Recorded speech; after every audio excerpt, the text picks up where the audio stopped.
"Dek, kamu nggak mau coba tes Oke. PNS?" "Bro, kita bikin kapitalisme yuk, gantiin feodalisme atau apa segala" nggak gitu. Tidak sesederhana tapi bagaimanapun tadi ada relasi kuasa, akhirnya kita nyerempet sedikit urusan politik gitu Iya, kan ya. pasti.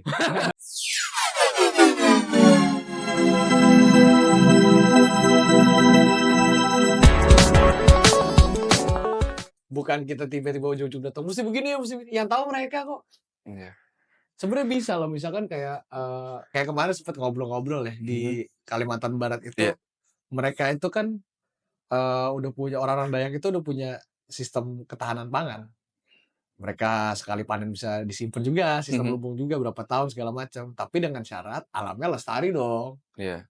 Kalau enggak ya turun, lingkungan hidupnya turun, kualitasnya tidak bisa memenuhi lagi, pertambahan populasi segala macam, ya sulit gitu kan. Berarti Sulit. kan regulasinya harus bagaimana menjaga kelestarian alamnya, satu. Karena sejauh ini yang namanya makanan kita suplainya dari alam, ya kan? Nggak mungkin enggak gitu. Ini ngobrolin alam Bang, yang sekarang lagi anget-anget tuh Raja Ampat Bang. Raja Ampat. Iya iya iya. Diiyakan bahwa itu, menjadi ekosistem yang penting harus dijaga gitu. Hmm. Nah, kemudian, kemarin-kemarin baca-baca berita gitu, ada tambang, nggak tahu saya juga itu tambang dari kapan, tapi kan beritanya masih hangat, Iya gitu. iya iya. Nah, ini kan hubungannya tadi nimbang-nimbang gitu loh, Hmm. gitu kan. Ini ekosistem udah ada, Raja Ampat ya, kalau ngobrolin dampak ekonomi kan wisata udah jelas dampak ekonomi, Bang, Hmm. gitu ya. Kalau ngobrolinnya tadi pertimbangannya ekonomi ya, Bang, ya. Hmm. Tambang ekonomi, pariwisata juga ekonomi. Ekonomi. Pendapat Abang nih tentang kebijakan gitu ya. Tadi pemerintah dia punya kewenangan Hmm. untuk ya tadi udah jelas milih lah. Iya. Kalau misalkan daerah itu bukan apa-apa, ya, Hmm. maksudnya belum berdampak ekonomi, ini kan jelas nih, Mhm. Raja Ampat itu udah jelas berdampak ekonomi pada bidang pariwisatanya. Hmm. Walaupun ya nggak jauh lah pariwisata mungkin juga nanti bisa merusak, tapi anggaplah bahwa, oke ini pariwisata udah aman, berdampak ekonomi nggak? Berdampak kok. Lah, terus ini ada tambang juga. Gimana Bang, kata Abang, Bang? Jadi kan ini, bener istilahnya poinnya Ini adalah ekonomi ekonomi tuh modelnya bisa macam-macam, ya macem-macem. kan. Maksudnya, bidangnya ya, misalkan kalau yang pariwisata tadi, ngejualnya kan pasti ekoturism kan, Iya, ekowisata gitu kan, ekowisata. alamnya segala macam. Terus misalkan tambang gitu Tambang ya, juga oke. tambang. Ya kalau sebenarnya sesederhana ini sih, kalau kemarin masalahnya adalah ada regulasi yang luasan pulau tertentu itu tidak boleh ditambang atau boleh tambang itu ada regulasinya gitu kan, sebenarnya masalah itu. Yang kedua, berarti kan memilih ya. Kalau saya kalau gue lebih gini, misalkan Boleh dong misalkan anggaplah ya, boleh dong berpendapat atau misalkan, kita, berpikir, bahwa anggaplah Bang, Abang yang punya aturan, mmm, yang punya misalkan kewenangan nih. kalau gue Gimana lebih nih? milih gini, Gimana? misalkan ada 2 tadi ya, yang satu misalkan bisnisnya itu bisa menghasilkan katakanlah kita angkain gitu ya biar bisa dihitung gitu Iya. ya, per tahun 1 miliar tapi cuma bisa 5 tahun. Berarti habis itu gua nggak dapet apa-apa Oh, lagi. kan habis Bang, tambang habis ya? Ya misalnya gitu kan. Berarti total 5 miliar kan. Dah itu doang. Yang satu cuma 500 juta per tahun, tapi panjang lebih dari 5 tahun. Iya, Kalau gue akan milih yang kedua, begitu. Oke, gitu. iya. Ya Tapi mhm, kita nggak bisa ini juga ya, misalkan ngomongin soal tambang ya, ya kita punya HP, besi segala macam iya gitu-gitu.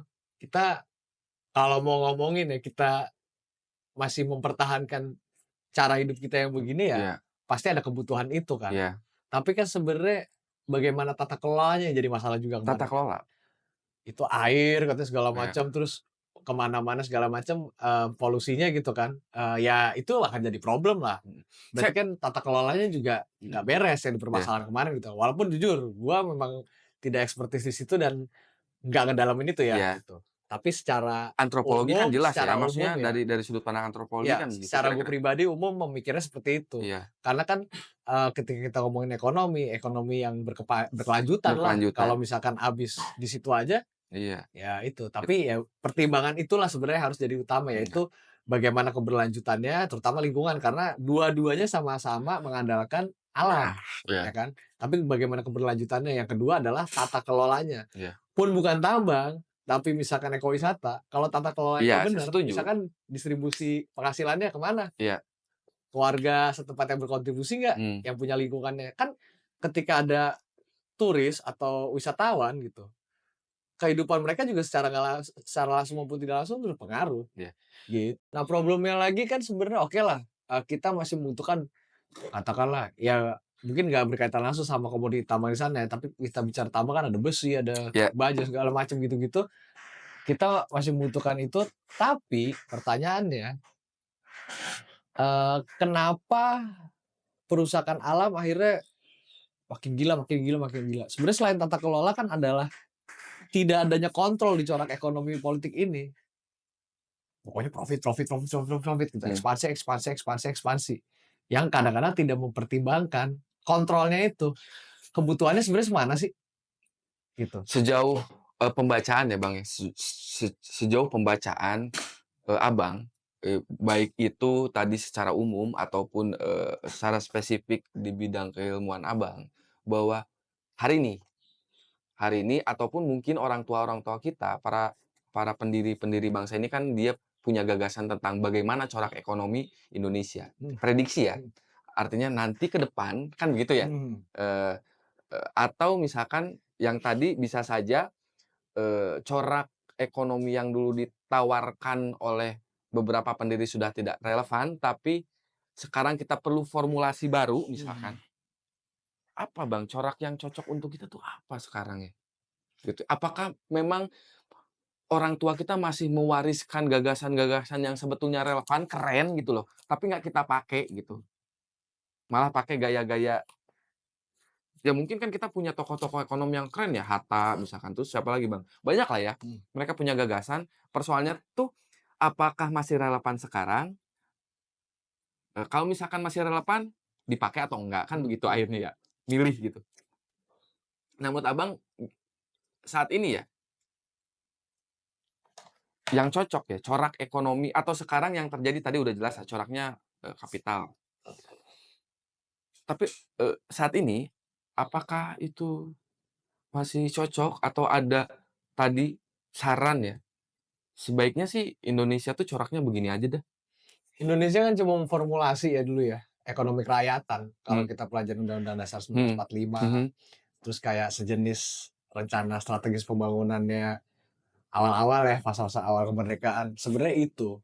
Nah, sebenarnya jadi sama salah satunya gini, misalkan ya, terlepas dari pro kontra bisnis karbon gitu ya, eee, dulu kan Bung Karno sangat mempertahankan hutan jangan dibabat, ya kan? Hutan jangan dibabat.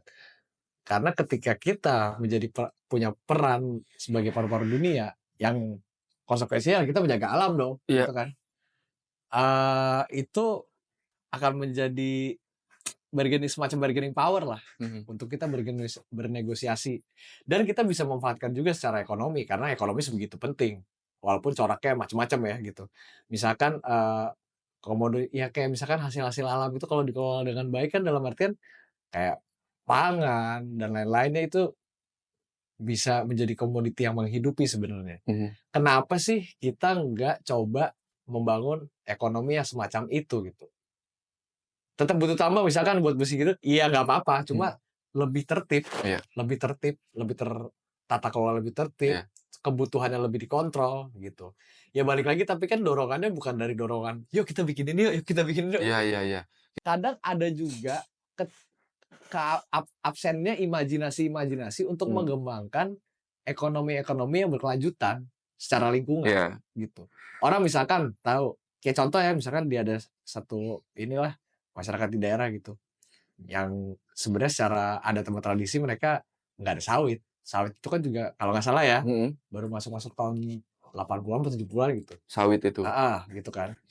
Mereka misalkan dulu coklat, karet, atau mhm, segala macam gitu-gitu kan. Terus sekarang, eee, sawit semua nih, soalnya apa? Alasannya sederhana, gampang ngeduitinnya. mhm, Sesederhana itu jawaban mereka gitu kan.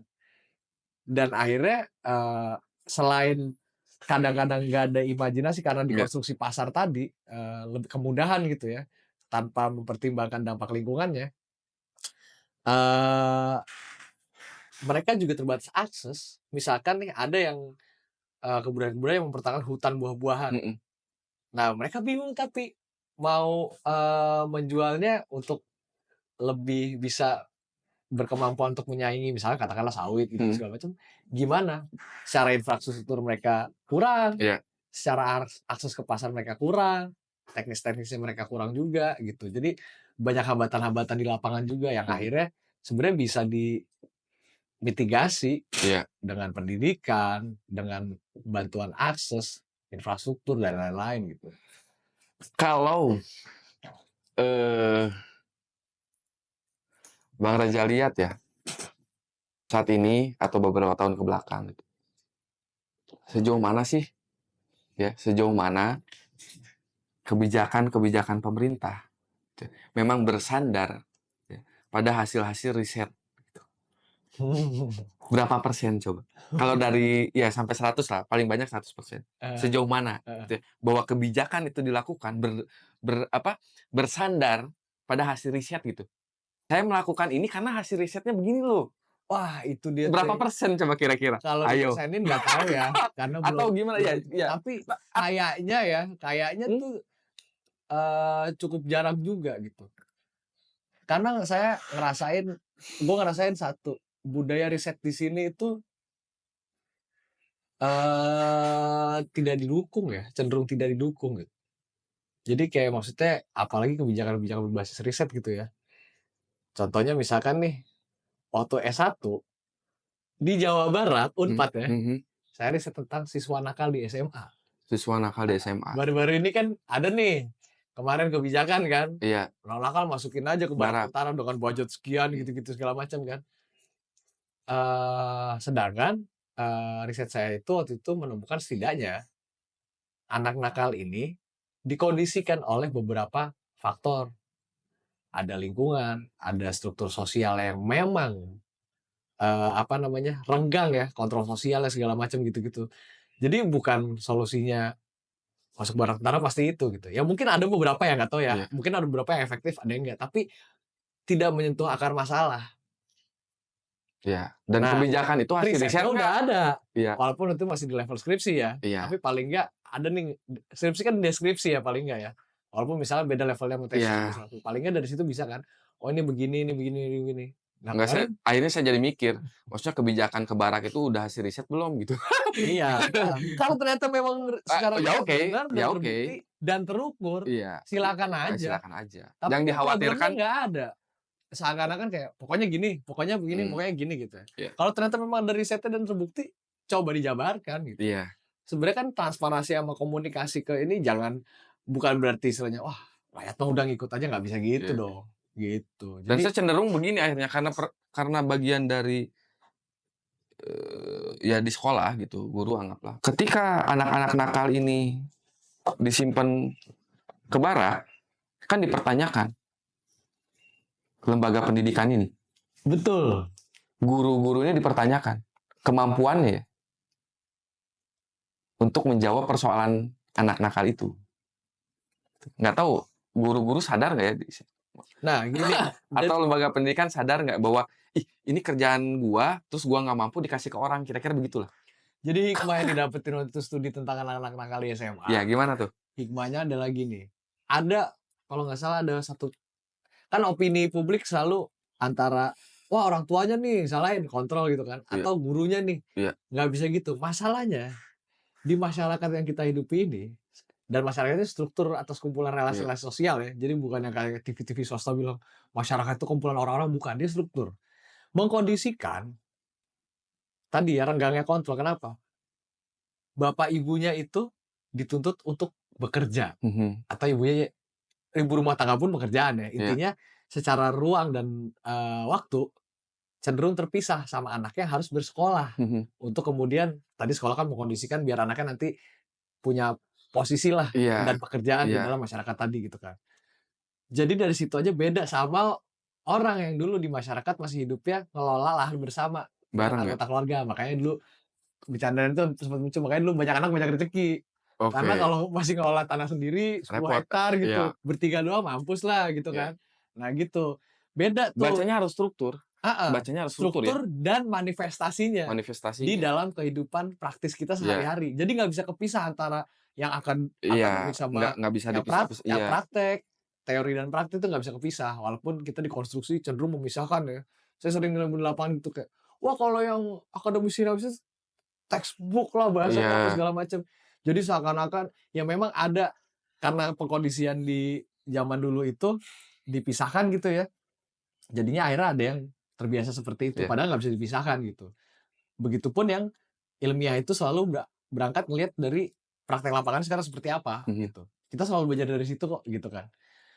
Habis itu diupdate. Jadi ada namanya kan roda ilmu pengetahuan tuh, mhm, wheel of science ya, iya, teori, praktek, segala macam. Nah, jadi nyambung terus, muter terus, saling update gitu, saling isi. Nah, akhirnya, kalau ada pertanyaan lagi terkait orang tua tadi. Kalau orang tuanya profesinya guru, berarti kan secara ruang dan waktu bareng dong sama anaknya yang jadi muridnya. iya. Wal Masalahnya relasi sosialnya yang berbeda. Dia walau itu sebagai guru, ya kan? Dia sebagai guru, bukan sebagai misalkan ibunya ibu anak relasinya. Dia sebagai guru yang harus bertanggung jawab pada saat jam kerjanya itu mhm, ke murid-murid lainnya juga. iya, Jadi ada keterbatasan di situ. iya, Itu untuk orang tua dan untuk gurunya sendiri. Guru itu kan profesi ya, mhm, punya jam kerja. iya, Ketika mereka bekerja ngurusin yang kadang-kadang rasionya gila ya, satu guru di kelas siswanya berapa puluh, mhm, guru BK satu sekolah 3 orang doang mhm, ngurusin berapa ratus anak, heeh, 3 angkatan gitu aduh, kan. Porsinya itu kan, iya akhirnya, keterbatasan-keterbatasan itulah yang kalau mau ngomongin kerenggangan kontrolnya tadi gitu, jadi nggak bisa disalahin juga gitu. iya, Terus lingkungan-lingkungan yang mengkondisikan, contoh gini lah paling gampang, kenapa kita harus lihat lingkungan sama kehidupan sosial budaya masyarakatnya juga. Misalkan katakan, balap liar itu, iya, nakal gitu ya. mhm, Mungkin nggak balap liar motor yang dianggap nakal itu, kalau nggak ada motor. iya iya iya Nggak mungkin iya, kan, balap ada lari, balap karung balap namanya kan. karung, Satu, kedua, bagaimana akses orang itu terhadap motor. iya Atau misalkan anak sekolah nggak boleh ngerokok gitu kan, iya belum ada iya KTP. iya, Akses terhadap rokok, kontrolnya, regulasinya seperti apa. Jadi banyak faktor di lingkungan mhm, tempat tinggalnya dan masyarakat yang iya mengkondisikan itu, gitu. Jadi nggak bisa dengan himbauan moral doang, iya, "Kamu nakal, baik-baik ya pokoknya gini nih." Ya nggak bisa, iya orang istilahnya masih banyak kok yang ibadah habis itu korupsi, iya, gitu dan kan. iya iya, pada akhirnya kan tadi bahwa semuanya punya peran ya, Iya. akademisi dia punya peran, pemerintah punya peran gitu, Dan harus sinergis, dan sinergis ngeliatin bagaimana di lapangan dan bagaimana analisisnya, gitu. iya. Saya sempet juga sih terpikir orang seneng berantem ya, ya udah aja lah ikutan bela diri ya, berantem di pertandingan mah jelas gitu, tadi balap motor ya, ya udah dia seneng karena kan sederhananya begini, belum tentu loh semua orang punya nyali untuk ngebut, Iya. itu kan potensi ya, maksudnya Iya iya iya iya iya iya. Iya. kalau kita, berusaha coba ya untuk lihat sisi-sisi yang ya kan, Mmm. "Oh balap motor, berarti ini potensi nih." Udah, ikutin kayak di kompetisi gitu, yang seneng berantem gitu, udah, kompetisi silat kayak apa, tinju kayak gitu kan. Iya. Dan gua salah satu orang yang, tidak berhala sama istilah bakat. Semua pasti dipelajari, disadari ataupun tidak. Iya Tetep bakat itu ada kan yang maksudnya pemberalaan bakat tuh dalam artian kayak, wah dia emang dari lahir, wah ada garis keturunan ini segala macam, dia bakatnya ini nih, iya, beda sama yang ini mah nggak bisa bakat. mmm, Bakat itu ada sebatas, iya misalkan iya mau lomba lari gitu kan. Ya kan ada orang-orang yang disabilitas ya, iya, nggak punya kaki gitu. Ya untuk lari pada umumnya dia harus punya kaki, mhm, itu bakatnya dia, iya gitu kan.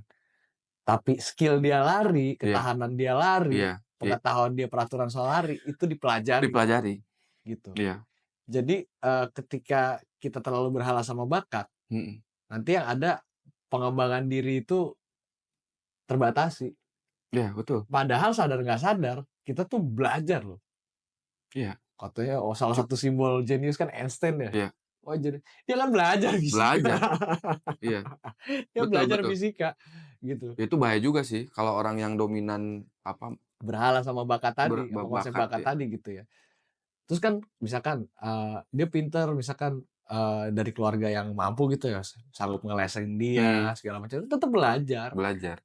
Ada yang nggak mampu tapi bisa juga, Iya ya dia belajar dengan caranya dia, iya. walaupun, titik mulainya atau starting point-nya sama upaya dia untuk belajar mungkin yang tidak berkemampuan, lebih, harus lebih ekstra kerjanya Mhm misalnya gitu. mhm.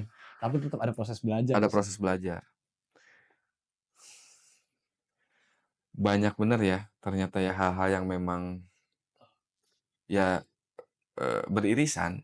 Nggak bisa satu bidang keilmuan itu dia berdiri Betul. sendiri. Contoh yang paling Ya kan? keren di gini, jadi mungkin dulu yang belajar fisika zaman SMP, SMA, S1 gitu ya, Iya fisika, teknologi apa, IT segala macam. Nah, gue punya temen, dia lagi ngambil S3 di Amerika, teknik elektro kalau nggak salah. Iya, dia fokusnya tuh di situ, S1, S2 soal elektro. Nah, begitu dia S3 di sana, kalau pulang ke sini ngobrol sama gua, bukan sekedar keilmuan elektronya, tapi bagaimana ketika ada temuan baru di bidang dia, menerapkannya itu berkaitan sama iya suatu struktur ekonomi iya politik, gitu. Contoh misalkan logika ya, eee, mobil listrik yang katanya iya, terlepas dari benar apa salahnya, yang mhm, katanya lebih ramah lingkungan, katakanlah misalkan iya gitu. Kenapa tidak langsung menggantikan, lawannya yang dianggap, nggak lebih ramah, tidak ramah lingkungan iya, gitu kan. Karena kan di situ ada, eee, jaringan dan kepentingan industri ekonomi politik tertentu gitu kan. Yang satu dagang misalkan bahan bakar, mhm, yang satu misalkan dagangnya beda lagi apa, segala macam. Jadi antar itu pun sebenarnya ada pertentangan sama persaingan juga gitu, yang tidak serta-merta ketika kita punya temuan, iya, temuan baru, salah satu katakanlah emang oke banget nih, heeh, bagus deh buat kebersihan, bisa langsung diterapkan. Jadi iya benar sekali apabila ketika kita ngomongin suatu hal, tidak boleh mengabaikan hal-hal lainnya yang iya seakan-akan mungkin beda, iya. Wah ini tapi nggak ada sebenarnya hubungannya nih. beririsan. Iya, Betul. Masalah makanan, mmm, ada ekonomi politiknya, ada masalah kayak makanan aja kan ada salah satu tulisan gue tuh, makanan racun dan ekonomi politik, mhm, itu ngelihat bagaimana pertama makanan itu apa, dia secara sifat biologis ya memenuhi iya, nutrisi, tapi ada pengesahan kebudayaan juga. Contoh, lo makan kucing nggak? enggak, Enggak. oke, Di beberapa kebudayaan kucing jadi bahan pangan. iya. Secara biologis kucing bernutrisi nggak? Bernutrisi. Iya Tapi ada yang menganggap itu makanan, ada yang bukan. iya, Entah itu dari adat istiadat, adat entah itu dari pandangan agama, segala macam gitu-gitu. mhm, Habis itu ada iya tata cara produksinya yang juga iya mempengaruhi hal-hal lainnya, iya gitu iya. sih. Oke, iya. Saya di kelas ngobrol lah diskusi sama anak-anak ya. Saya ngajar mata pelajaran ini seni budaya gitu. Mmm, Eee, Memang tantangan yang saya anggap tantangan ya, yang cukup sulit tuh bagaimana, membangun semangat anak-anak untuk belajar iya. gitu. Karena ya tadi, bahwa mungkin di zaman kita ya, untuk mendapatkan informasi itu harus mengorbankan jam istirahat Mhm untuk berangkat ke perpustakaan. mhm. Mungkin di zaman Abang juga begitu ya, Mmm, kita dapat tugas nih, iya. aduh mesti ke perpustakaan, bisa ke perpustakaan pas jam istirahat, Mmm, mhm. gitu kan. Kalau yang ke perpustakaan sekolah kan. Iya. Dan hari ini, nah ini kan gitu ya, hari ini adalah betapa akses kita kepada pengetahuan, kepada ilmu, kepada informasi itu anggaplah gayanya ya jentikan jari lah kira-kira, Mhm. gitu kan. Nah, itu kenyataannya Bang ya, Mhm. bahwa kita mudah akses informasi aja, itu Iya. kenyataan. Jauh lebih mudah sekarang ya. Heeh. Nah, tapi fenomenanya anak-anak ini SMA itu nampaknya itu spirit ya untuk rasa ingin tahu, mau belajar, repot. Seakan-akan apa-apa yang dipelajari di kelas, ya itu nggak relevan dengan apa, ya rutinitas saja. Dia datang ke sekolah ya biar apa kepentingan, ya dapat ongkos lah, ya main iseng aja, ya tetangga sekolah saya ngapain, ya udah ikut juga sekolah gitu. Mhm. Jadi ngebangun interest itunya ya, Iya, ketarikannya. ketertarikannya ya untuk, oke, saya datang ke sekolah untuk belajar, mendapatkan ilmu, mendapatkan pengetahuan, supaya saya bisa menjawab persoalan-persoalan tentang hidup, gitu. Yang relevan, Relevan. nyambung. Iya, Berarti itu nggak tantangan nggak sih? nggak cuma iya, kita datang ke sekolah gitu kan ya, anak-anak kalau datang ke sekolah, belajar teori segala macam gitu, terus keluar gerbang ya sudah. Padahal yang saya pahami bahwa ilmu pengetahuan itu alat Mhm, supaya hidup lebih mudah ya. mhm, betul. Dan harus nyambung dong ke kehidupan sehari-hari. Iya gitu. Nah, itu sebenarnya yang jadi Iya kan? tantangan guru. Gue pernah punya pengalaman pribadi. Iya. Gue dulu misalkan waktu dulu kan sekolah, wah kalau masuk IPA tuh suruh ngerjain soal apa gitu. Udah ngerjain nih depan. Cuma gue nggak tertarik. Akhirnya gue cabut sekolah, terus kayak karena ketika ngerjain sesuatu, kita tidak terbiasa, paling nggak waktu yang gue alamin ya, mungkin sekarang mudah-mudahan udah enggak. Mhm. Tidak dijelaskan, kita itu mau ngapain, tujuannya apa, dan kaitannya apa kira-kira yang terdekat dengan kehidupan kita sehari-hari Iya. gitu kan. Contoh di matematika, gue mencoba memformulasikan definisi matematika yang akhirnya gue temuin di kuliah. Kuliah. Ketika gue belajar filsafat, misalnya kayak René Descartes dulu Mhm. gitu-gitu ya. Iya. Jadi tadinya kan gue lebih suka fisika tuh kalau yang kategori IPA dulu ya. Kenapa? Jelas mau ngitung apa, ngapain gitu segala, walaupun ada rumus-rumusan tetep Iya iya nggak iya. masalah. Tapi jelas nih mau ngitung apa, bayangan gedung, fungsinya buat apa gitu-gitu kan. Dan ketika ada guru yang bisa, "Oh ini bisa buat ini nanti Iya kamu gini." Wah itu membangun iya ketertarikan tersendiri gitu kan. iya. Nah pas matematika itu nggak dapet gitu kan. Tapi ketika tahu, oh definisi matematika setidaknya menurut pengetahuan gue ya, adalah penyederhanaan suatu gejala melalui simbol-simbol yang Iya kita sebut rumus tadi. iya. Nah, dari hal-hal kayak gitu, kita mulai relate tuh, mulai terhubung kan. Oh, ada gejala kompleks di Mmm, kehidupan sosial kita, mau ngitung ini kayak sekarang matematika penting banget, dagang, mhm. apalagi kita bisnis nih. Iya. Mau suka nggak suka ngitung-ngitungan harus ngitung gitu Tapi kan. lagi-lagi iya, ya akhirnya berputar ya, maksudnya nggak bisa gitu ada semua terkoneksi gitu. Mhm, Tadi, oh itu tantangan guru. Nah, dan, idealnya guru tadi kan ya, idealnya guru, kompetensi guru tuh mesti begini, tapi juga nggak bisa ya guru, kompetensinya seperti itu, kemampuannya seperti itu, juga hubungannya dengan struktur tadi ya. struktur dan kedua gini, kita menuntut seseorang I maksimal dalam pekerjaannya, saya guru honorer misalkan heeh, ya, honorer, horor ya. berarti harus terjamin dulu dong kesejahteraannya. Ibaratnya gini paling gampang, makan dulu baru mikir, ya kan, Iya, biar optimal. Berarti ketika aspek-aspek kesejahteraan si guru ini terpenuhi sesuai standar lapangan ya yang berlaku mhm, ya, bukan masalah statistik yang diada-ada, itu berarti baru dia bisa memaksimalkan.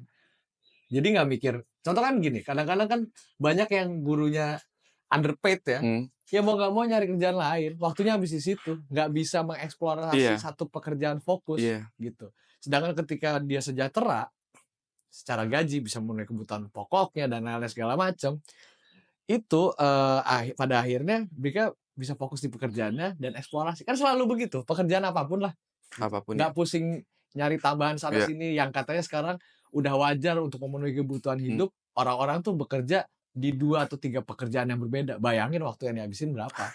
waktu Boro-boro mau fokus gitu kan. waktu kita segitu-gitunya ya 24 jam sehari. Betul.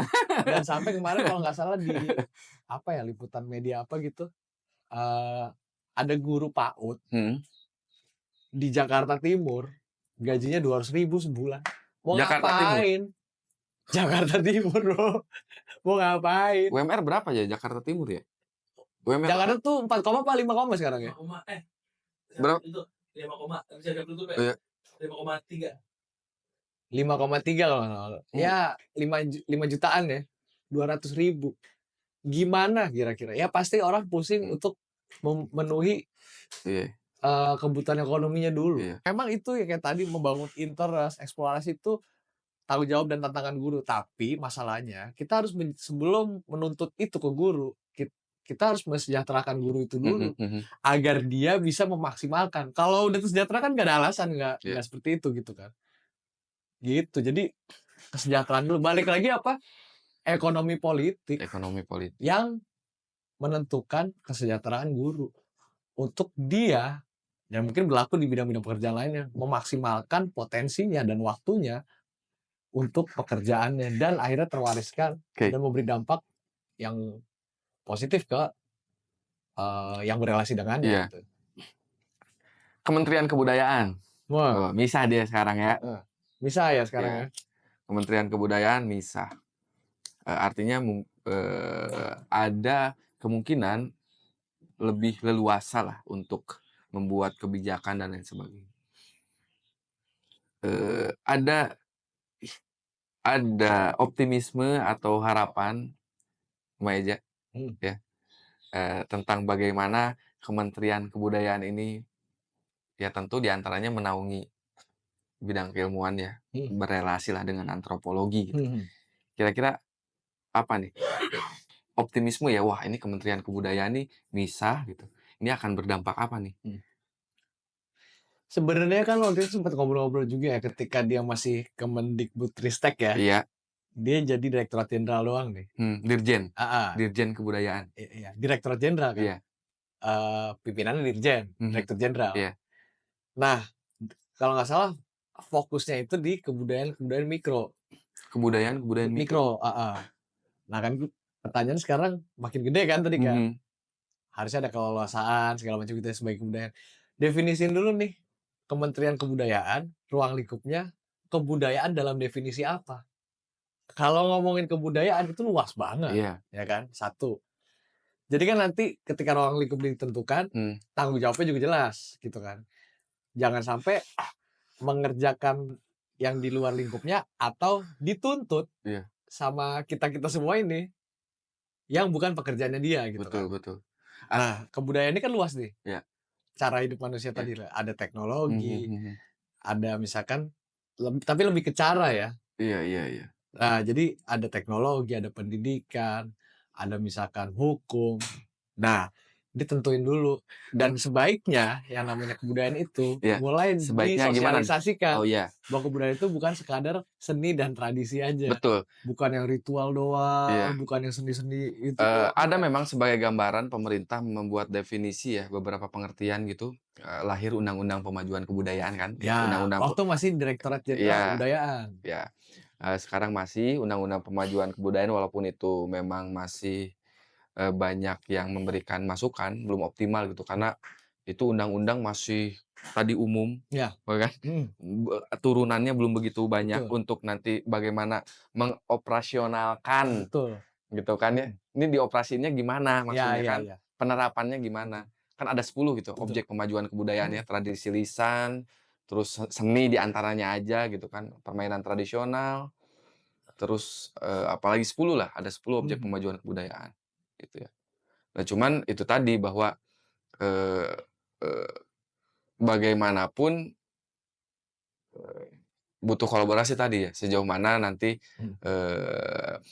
bidang-bidang keilmuan yang memang beririsan, Betul. gitu kan, dilibatkan gitu.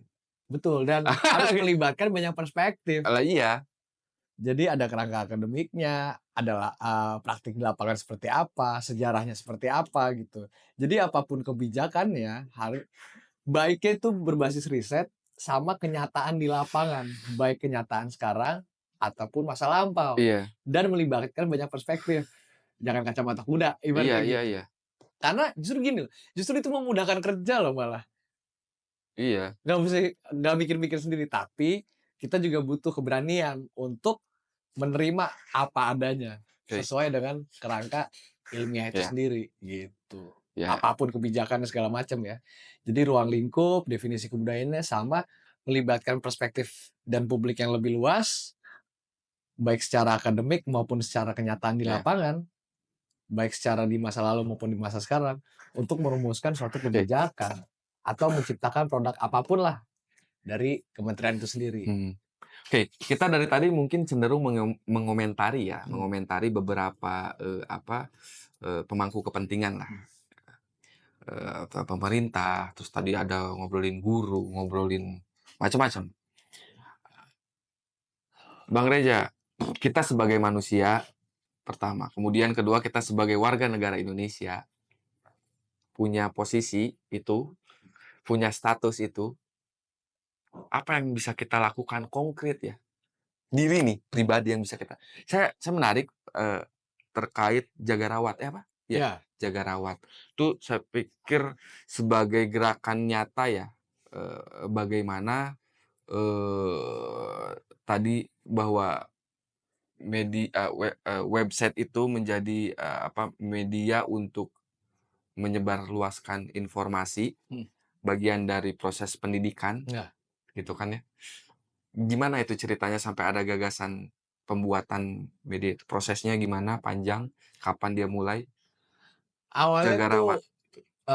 Tim atau pribadi gitu? sebenarnya ini ya, ada temen gua gitu Mhm. kan, ada temen gua ya Jaga rawat ID ya? iya, jagarawat.id itu. Ada temen gua .id. mau mulai nih istilahnya, eee, mengarsipkanlah, mendokumentasikan dan mengarsipkan, eee, kebudayaan di Indonesia dalam arti yang sesungguhnya gitu ya, jadi macam-macam kan, Mhm. di masa sekarang. Dan kaitannya mungkin kadang-kadang dikaitkan dengan, warisan nilai pandangan hidup zaman dulu Mhm. segala macam, tapi manifestasinya sekarang seperti apa gitu kan. Dia sempet ngobrol tuh, "Gimana Bro?" Awalnya kan kayak ngobrol struktur tulisannya seperti Mhm. apa, Mhm. ya karena emang temen udah lama juga ya deket, ya udah begini gini gini, kasih saran lah. Habis itu akhirnya diajak kolaborasi, "Mau nggak kita jalanin bareng?" Intinya nanti ini media populer yang fenomenanya bisa apa namanya, beritanya, artikelnya bisa macam-macam ya. Ada yang tentang, waktu itu sempet bahas Anton Ismail dan fotografinya dan semangat Iya. kelas paginya, gitu-gitu segala macam kan. Terus Ada yang tentang apa, kalau nggak salah Tuxedo Studio tuh yang di iya, saya baca Bali ya? itu ya Heeh, bahwa bagaimana, bikin apa ya, desain mobil ya, tua ya, bagaimana dia iya relasinya itu dengan para empu-empu iya pembuat keris iya, gitu dia kan, dia iya kan? namanya itu kan kita udah kenal Iya, metalurgi iya. ibaratnya gitu, cuma dulu misalkan bikin keris, sekarang bikin Sekarang ini dia. Nah itu dia bikin tuh sendiri awalnya, terus ngajak beberapa teman, akhirnya ngajak ngajak gua tapi lebih ke nanti buat memperdalam risetnya, salah satunya kan kemarin kami ke Kalimantan ya, upaya mhm. pelestarian alam Mhm. segala macam, di kondisi yang sekarang dan kaitannya sama nilai-nilai pandangan hidup tradisional gitu kan, dan bagaimana adaptasinya sekarang dan tantangannya gitu kan. Jadi nanti ke depannya akan ada film dokumenter, ada foto Mmm. esai juga, ada artikel-artikel yang sebenarnya basisnya, penelitian antropologi ke depannya, makanya ngajak gua habis itu, tapi tetap disajikan secara Iya. populer dalam artian ya ada yang foto esai, ada yang postingan Instagram Mhm. lucu-lucuan, ada Mhm. komedinya segala macam, ada film dokumenter, tapi tetap ada pondasi Iya. ilmiahnya gitu. Iya. Tapi learning channel-nya banyak gitu Mhm. kan, karena kan kita ngikutin zaman juga gitu ya. Sekarang orang banyak belajar di Instagram, Iya. walaupun itu emang kalau kita lihat Instagram, media sosial itu zona perang. Chaos itu, dalam artian, sini ngomong ini, sini ngomong ini, sini ngomong ini, yang ini asumsi, yang ini pengalaman pribadinya dia, yang Mhm. ini berdasarkan dari dia baca artikel apa segala macam, zona perang itu. Jadi berusaha mengisi di wadah itulah dengan harapannya tetap berbasis ilmiah Iya. gitu. Sebenarnya lebih ke situ sih, karena ya itu adalah salah satu hal lah yang bisa dilakukan gitu. Mhm. Jadi dulu sempet juga waktu awal-awal belajar menulis ilmiah pun, entah buat jurnal artikel Iya. artikel jurnal segala macam gitu-gitu, gimana caranya kita menjelaskan suatu masalah yang kompleks, itu semembumi mungkin. Oh Iya. kayak ininya nih, Suara Iya. Bumi nih ya. Suara Membumi bumi mungkin ya, iya. napak. Jadi Kadang-kadang kita terjebak, aduh istilah-istilahnya ilmiah, ya nah ampun apa gitu ya. heeh. Tapi, mungkin bisa habis itu setelah istilah ilmiah definisinya bisa contohnya kayak tadi kan Iya. yang jadi tantangan guru atau kita Mhm. ketika kita sebagai peneliti atau Mhm. ilmuwan mau menyampaikan suatu hal gitu kan. Tapi memang perlu disadari juga ada konsep-konsep yang pembaca itu memang harus ngulik aja. Mhm. Jadi waktu itu ada contoh, apa ya, konsep dialektika misalkan. Mhm. Itu kan udah konsep penyederhanaan gitu kan, dari Iya. suatu gejala yang ini ketemu ini kompleks itu kan. Ya memang kita harus belajar itu. Saya sampaikan bahwa akan ada kemungkinan, besar kemungkinan ya, bahwa, channel ini tidak akan terlalu banyak memberikan jawaban, tapi akan coba berusaha, memicu pertanyaan-pertanyaan baru, sehingga melahirkan gagasan-gagasan ya, formula-formula yang memang harapannya akan berdampak bagi masyarakat. Terima kasih, Suara Bumi dari kami untuk negeri.